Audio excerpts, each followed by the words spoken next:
ए edu और ए edu के हमारे इस यूट्यूब चैनल में आप सभी का स्वागत है। तो हम लोग राष्ट्रीय घटनाक्रम को पढ़ रहे थे और राष्ट्रीय घटनाक्रम के अंतर्गत हम लोगों ने सितंबर से अक्टूबर तक के मंथ तक जो राष्ट्रीय घटनाक्रम है उसे देख लिया था और उसके बाद हम लोग चले थे दिसंबर तक के घटनाक्रम को, नवंबर और दिसंबर। तो उसी हम लोग कंटिन्यू करेंगे। तो अगला इम्पोर्टेंट करंट अफेयर्स है Parliament winter session farm laws repeal, अर्थात संसद से कृषि कानून बिल क्या हुआ, तो पारित हुआ। तो Parliament winter session farm laws repeal अर्थात संसद से कृषि कानून बिल पारित हुआ। ये Parliament winter session farm laws repeal का मतलब होता है कृषि कानून निरसन विधेयक 2021। तो कृषि कानून निरसन विधेयक 2021 पारित हुआ। कृषि कानून वापसी बिल को पेश किसने किया था, तो कृषि मंत्री नरेंद्र सिंह तोमर ने कब, 29 नवंबर 2021 को। तो कृषि मंत्री नरेंद्र सिंह तोमर ने 29 नवंबर 2021 को कृषि कानून वापसी बिल को पेश किया था। याद रखेंगे। यह सत्र कब से कब तक चला, तो यह 29 नवंबर से लेकर 23 दिसंबर 2021 तक चला। तो यह सत्र 29 नवंबर से 23 दिसंबर 2021 तक चला। कौन कौन से 3 कानून जो थे उनका बिल पास हुआ, तो पहला जो था कृषि उत्पादन व्यापार और वाणिज्य संवर्धन और सुविधा विधेयक 2020। तो पहला जो कानून था वह कृषि उत्पादन व्यापार और वाणिज्य संवर्धन और सुविधा विधेयक 2020 था। इसमें कहा गया कि किसान अब एपीएमसी मंडियों के बाहर बिना किसी शुल्क के अनाज बेच सकते हैं। तो इसमें क्या कहा गया कि किसान अब एपीएमसी मंडियों के बाहर बिना किसी शुल्क के अनाज बेच सकते हैं। दूसरा जो कानून था वह मूल्य आश्वासन एवं कृषि सेवाओं पर कृषक सशक्तिकरण एवं संरक्षण अनुबंध विधेयक 2020 था, जिसे कॉन्ट्रैक्ट फार्मिंग के नाम से भी जाना जाता है। तो दूसरा कानून मूल्य आश्वासन एवं कृषि सेवाओं पर कृषक सशक्तिकरण एवं संरक्षण अनुबंध विधेयक 2020, जिसे कॉन्ट्रैक्ट फार्मिंग के नाम से जाना जाता है, यह था। इसमें कृषि व्यापार करने वाली कंपनियों और विक्रेता के साथ कॉन्ट्रैक्ट करके पहले से तय एक दाम पर भविष्य में अपनी फसल बेचने की बात कही थी। तो इसमें कृषि व्यापार करने वाली कंपनियों और विक्रेता के साथ कॉन्ट्रैक्ट करके पहले से तय एक दाम पर भविष्य में अपनी फसल बेचने की बात कही थी। तीसरा जो कानून था वह आवश्यक वस्तु संशोधन अधिनियम था। तो तीसरा कानून आवश्यक वस्तु संशोधन था, जिसमें आलू, प्याज, खाद्य तेल, तिलहन और कुछ अन्य कृषि उत्पादों को आवश्यक वस्तुओं की कैटेगरी से हटाने का प्रावधान किया गया था। तो तीसरा कानून आवश्यक वस्तु संशोधन था, जिसमें आलू, प्याज, खाद्य तेल, तिलहन और कुछ अन्य कृषि उत्पादों को आवश्यक वस्तुओं की कैटेगरी से हटाने का प्रावधान किया गया था। इंपॉर्टेंट है, याद रखेंगे। अगला इंपॉर्टेंट करंट अफेयर्स है, तो जो कि बहुत ही इंपॉर्टेंट है, जहां से एग्जाम में प्रश्न आने की संभावना बन सकती है। तो अगला करंट अफेयर्स है कि भारत में दूसरे global chemicals and petrochemicals manufacturing hub का किया उद्घाटन। तो भारत में दूसरे global chemicals and petrochemicals manufacturing hub का उद्घाटन किया। याद रखेंगे कि भारत में दूसरे global chemicals and petrochemicals manufacturing hub का उद्घाटन किया गया। यह उद्घाटन कब हुआ? तो 25 नवंबर 2021 को। तो यह जो उद्घाटन हुआ वह 25 नवंबर 2021 को हुआ। इस सम्मेलन का आयोजन किसके सहयोग से किया गया? तो इस सम्मेलन का आयोजन रसायन और पेट्रोकेमिकल्स विभाग, रसायन और उर्वरक मंत्रालय के द्वारा federation of Indian chambers of commerce and industry अर्थात फिक्की के सहयोग से किया गया। तो इस सम्मेलन का आयोजन रसायन और पेट्रोकेमिकल्स विभाग, रसायन और उर्वरक मंत्रालय के द्वारा federation of Indian chambers of commerce and industry अर्थात फिक्की के सहयोग से किया गया। इसमें कौन कौन से भागीदार राज्य रहे? तो आंध्र प्रदेश, उड़ीसा, गुजरात, राजस्थान और तमिलनाडु। तो इसमें 5 राज्यों की भागीदारी रही। कौन कौन? आंध्र प्रदेश, ओडिशा, गुजरात, राजस्थान और तमिलनाडु। अब हम लोग थोड़ा सा फिक्की के बारे में देखें, स्टैटिक जी के। फिक्की का तो सबसे पहले फुल फॉर्म हमने देख लिया कि federation of Indian chambers of commerce and industry. इसकी स्थापना 1927 ईस्वी में महात्मा गांधी की सलाह पर की गई थी। तो वाणिज्य के क्षेत्र को बढ़ावा देने के लिए फिक्की की स्थापना 1927 में महात्मा गांधी की सलाह पर की गई थी। इसका हेडक्वार्टर कहाँ पे है? तो न्यू दिल्ली में है। इसका मुख्यालय नई दिल्ली में है। यह भारत में एक गैर सरकारी व्यापार संघ और वकालत समूह की स्थापना करता है। तो फिक्की भारत में एक गैर सरकारी व्यापार संघ और वकालत समूह की स्थापना करता है। याद रखेंगे। अगला इंपॉर्टेंट करंट अफेयर्स है कि दक्षिण अफ्रीका में मिला कोरोना का एक नया म्यूटेंट। दक्षिण अफ्रीका में कोरोना का एक नया म्यूटेंट मिला। इसका नाम क्या है? तो इस वेरिएंट का नाम है B1.1.529। तो इस वेरिएंट का नाम है B1.1.529। इस वेरिएंट का नाम क्या है? तो B1.1.529। वेरिएंट जो है वह प्रतिरक्षा प्रणाली को भेदने में सक्षम है।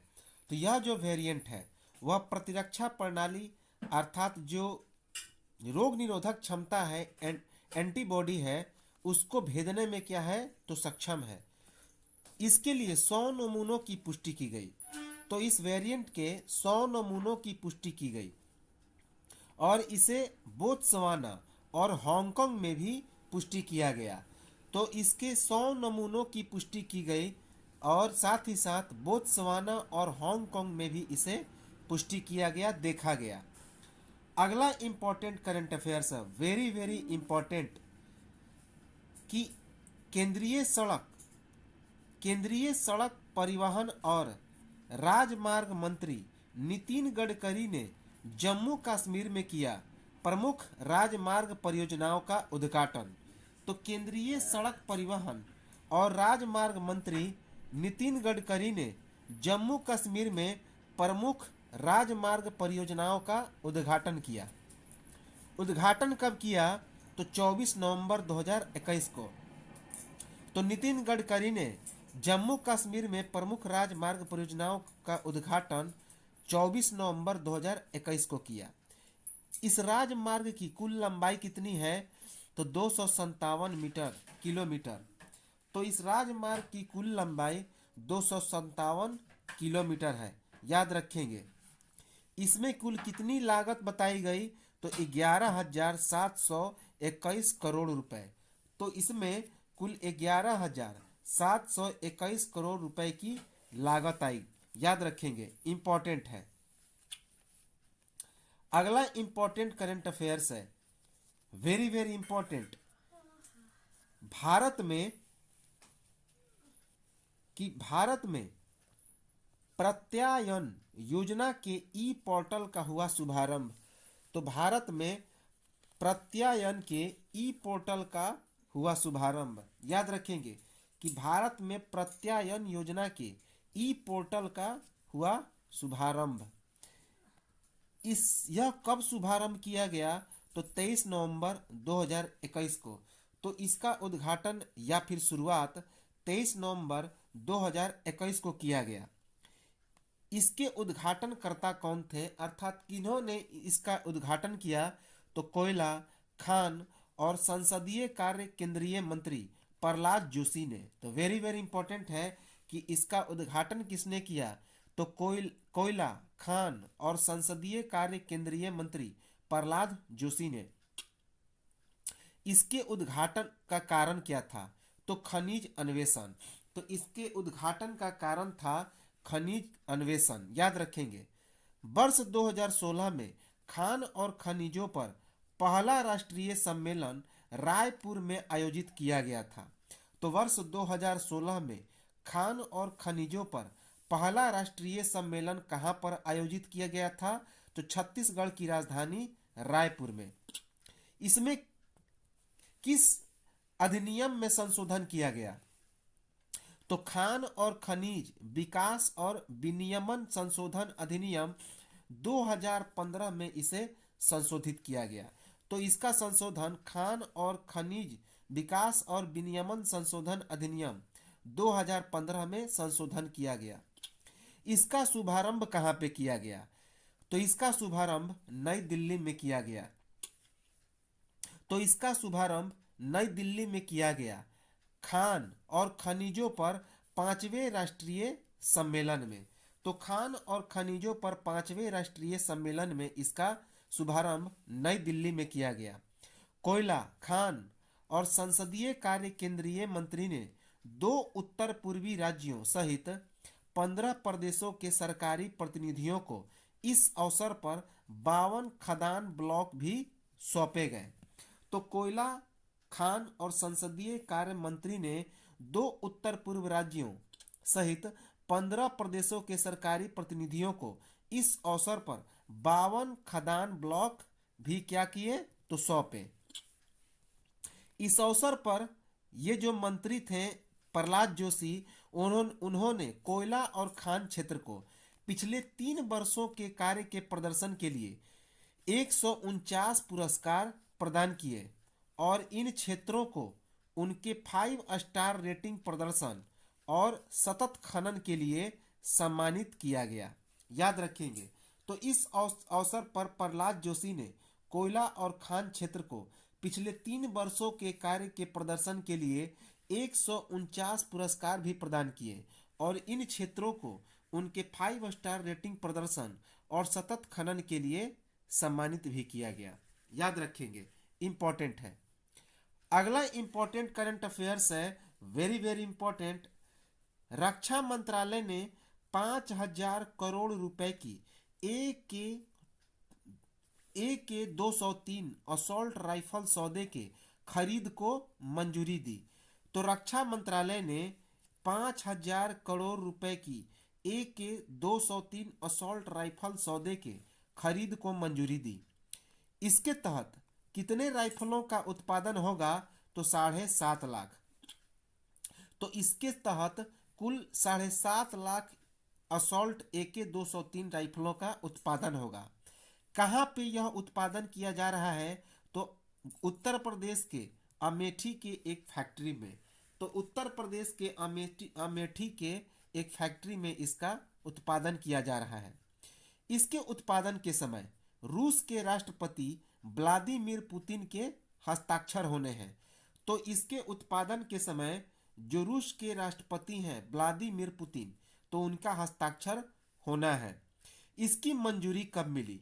तो 23 नवंबर 2021 को। इसकी मंजूरी 23 नवंबर 2021 को मिली। इसका निर्माण किसके द्वारा किया जा रहा है? तो इसका निर्माण IRRPL के द्वारा किया जा रहा है। तो याद रखेंगे, इसका निर्माण IRRPL के द्वारा अर्थात Indo Russian rifles private limited के द्वारा निर्माण किया जा रहा है। Indo Russian rifles private limited, याद रखेंगे, इंपॉर्टेंट है। अगला इंपॉर्टेंट करंट अफेयर्स है, भारत के रेल मंत्री ने किया भारत गौरव ट्रेनों का ऐलान। तो काफी इंपॉर्टेंट करंट अफेयर्स है कि भारत के रेल मंत्री ने भारत गौरव ट्रेनों का ऐलान किया। कौन सा ट्रेन? भारत गौरव ट्रेनों का। यह किसके द्वारा ऐलान किया गया? तो यह भारत के रेल मंत्री अश्विनी वैष्णव के द्वारा। किसके द्वारा? अश्विनी वैष्णव के द्वारा। तो भारत के रेल मंत्री अश्विनी वैष्णव ने भारत गौरव ट्रेनों का ऐलान किया। इसकी घोषणा कब की गई? तो 23 नवंबर 2021 को। इसकी घोषणा 23 नवंबर 2021 को की गई। यह जो भारत गौरव ट्रेन है, यह यात्री और माल ढुलाई के बाद पर्यटन के लिए ट्रेनों का एक तीसरा खंड है। तो यह भारत गौरव ट्रेन यात्री और माल ढुलाई के बाद पर्यटन के लिए ट्रेनों का एक तीसरा खंड है। इसमें कुल कितनी ट्रेनों को आवंटित किया गया है? तो कुल 190 ट्रेनों को। तो इसके लिए कुल 190 ट्रेनों को आवंटित किया गया है, याद रखेंगे। इसका संचालन किसके द्वारा किया जाएगा? तो निजी क्षेत्र और आईआरसीटीसी के द्वारा किया जाएगा, याद रखेंगे। तो इस भारत गौरव ट्रेनों का जो संचालन है वह निजी क्षेत्र और आईआरसीटीसी के द्वारा किया जाएगा। इसमें जो किराया है वह किसके द्वारा तय किया जाएगा? तो टूर ऑपरेटर के द्वारा। इसमें किराया टूर ऑपरेटर के द्वारा तय किया जाएगा, याद रखेंगे, इंपॉर्टेंट है। अगला इंपॉर्टेंट करंट अफेयर्स है, वेरी वेरी इंपॉर्टेंट। रानी गाई दिनल्यू की आधारशिला गृह मंत्री अमित शाह ने रखी। तो रानी गाई दिनल्यू की आधारशिला गृह मंत्री अमित शाह ने रखी। यह आधारशिला कब रखी? तो 22 नवंबर 2021 को। तो गृह मंत्री अमित शाह ने रानी गाई दिनल्यू की आधारशिला 22 नवंबर 2021 को रखी। किस स्थान पर? तो मणिपुर के तामेंगलोंग जिले में एक संग्रहालय की स्थापना किया, जिसका नाम क्या रखा? तो रानी गाई दिनल्यू। तो यह इसकी स्थापना कहाँ पे की? तो मणिपुर के तामेंगलोंग जिले में। और यह रानी जो गाई दिनल्यू है वह क्या है?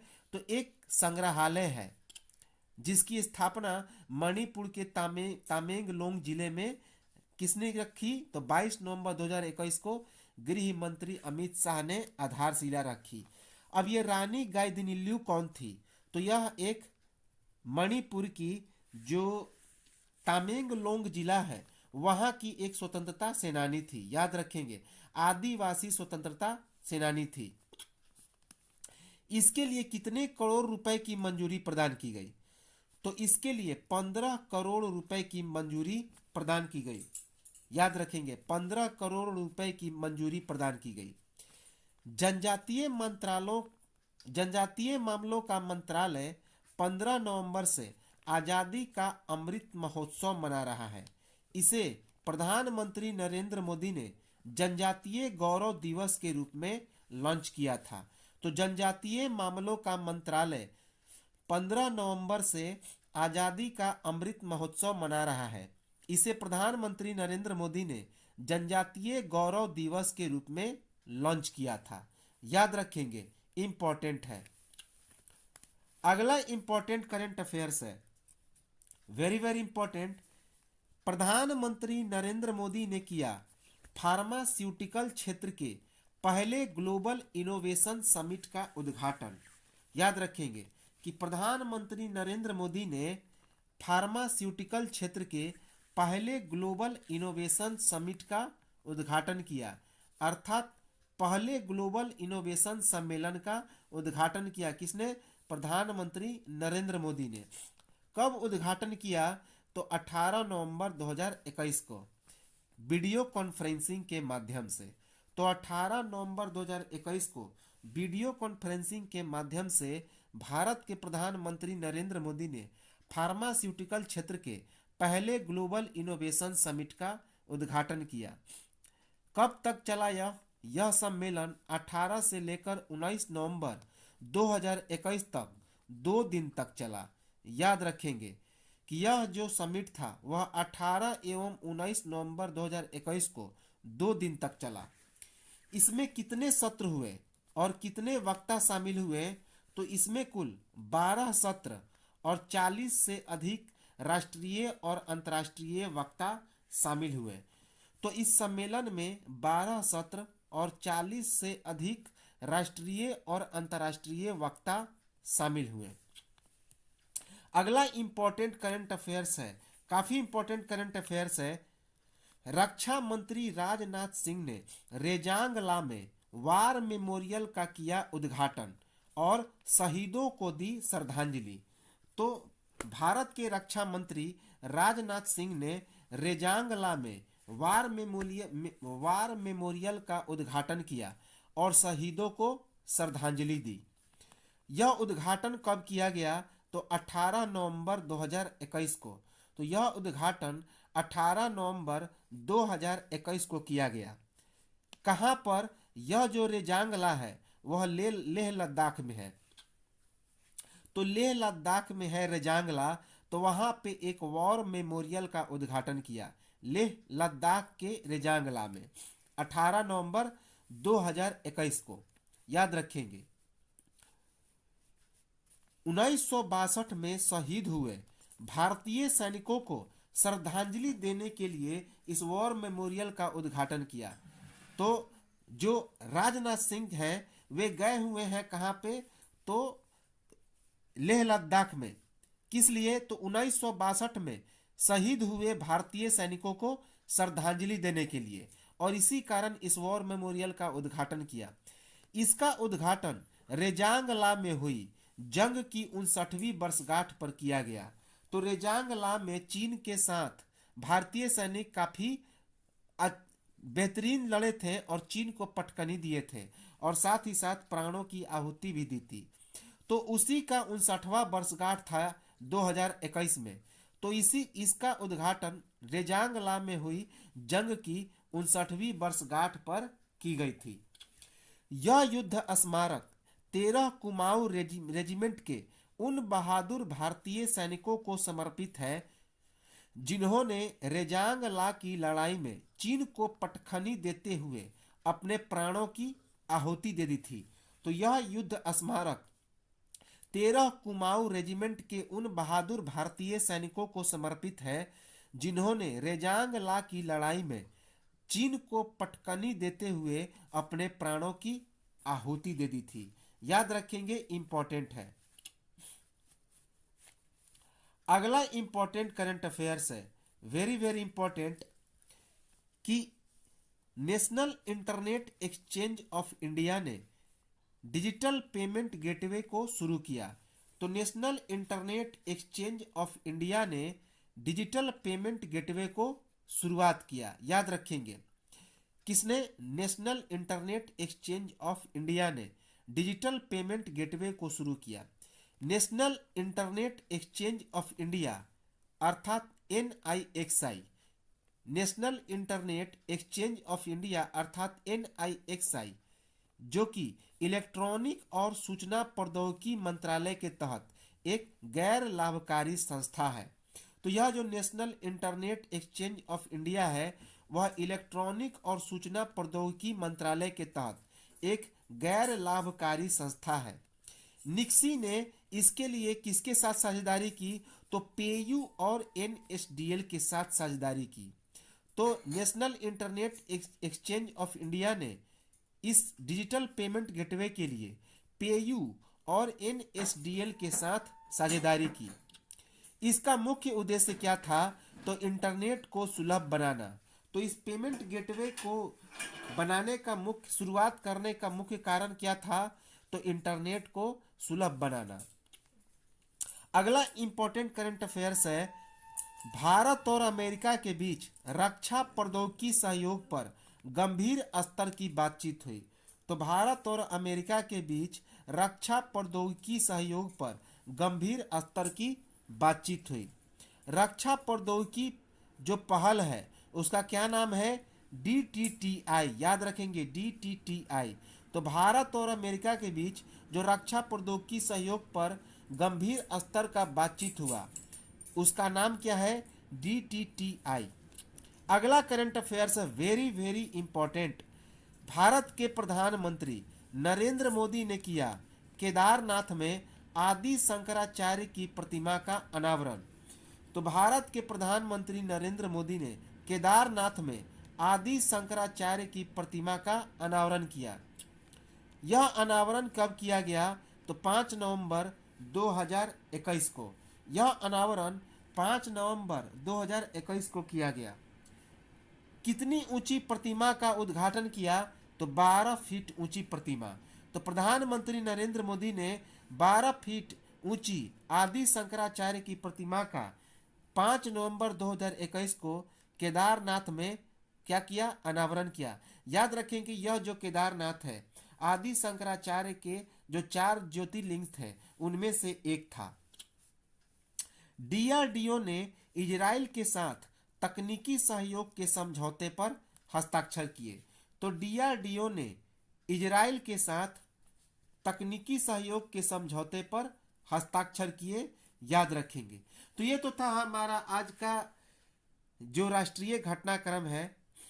अगले वीडियो में हम लोग देखेंगे इस राष्ट्रीय घटनाक्रम को, और उसके बाद इस राष्ट्रीय घटनाक्रम को भी हम लोग दिसंबर के महीने तक समाप्त करेंगे। फिर अंतर्राष्ट्रीय पर चलेंगे, खेल पर चलेंगे और वन लाइनर देखेंगे दिसंबर तक। इसके बाद पूरा करंट अफेयर्स पूरा डिटेल में हम लोग पढ़ लेंगे, कहीं भी कुछ पढ़ने की आवश्यकता नहीं होगी। तो लाइक, सब्सक्राइब और कमेंट जरूर करें, साथ ही साथ शेयर करें। तो मिलते हैं हम लोग अगले वीडियो में, तब तक नमस्कार, जय हिंद।